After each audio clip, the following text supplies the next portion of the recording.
Hello అందరికీ నమస్కారం. తెలుగుదనం ఛానల్కి స్వాగతం సుస్వాగతం. శివరాత్రికి ఇంట్లో మనం శివాభిషేకం చేసుకోవాలంటే ఇంట్లో శివలింగం లేనివారు మట్టితో చక్కగా ఇలా తయారు చేసుకుని అభిషేకం చేసుకోవచ్చు.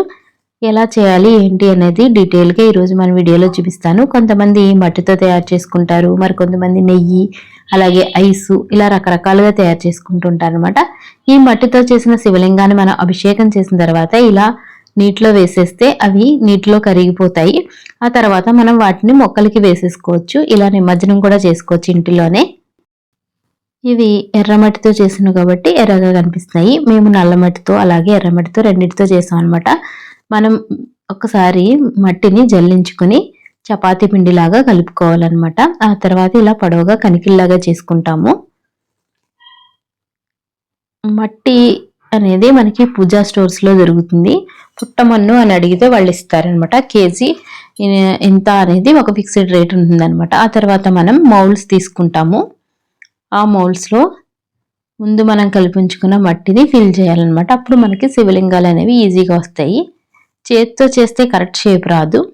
ఒక సైడ్ మనం ఇలా మేక్ పెట్టుకోవాలి మౌల్డ్కి, ఇంకొక సైడ్ చేతితో గట్టిగా పట్టుకుని మనం ముందు రెడీ చేసుకున్న మట్టి ఉంది కదా దాన్ని చక్కగా అందులో ఫిల్ చేసుకుంటాము.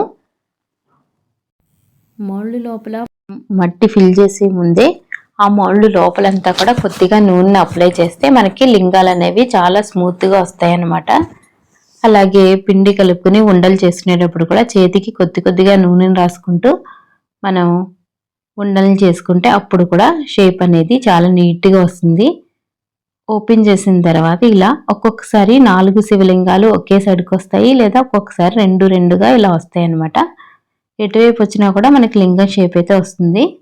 మనం మట్టిని ఎంత గట్టిగా ఫిల్ చేస్తే అంత నీట్గా లింగం షేప్ అనేది వస్తుంది.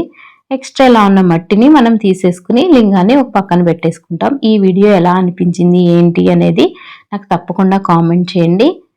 మీరు ఈ మౌల్డ్స్ కోసం పూజా స్టోర్లో ఎంక్వైరీ చేయొచ్చు. లేదు అంటే నేను పైన ఒక సింగిల్ లింగం ఉన్న మౌల్డ్ది నేను లింక్ ఇస్తున్నాను, చెక్ చేసుకోండి. ఈ వీడియో ఎలా అనిపించిందో కూడా నాకు కామెంట్లో చెప్పండి. Thank you.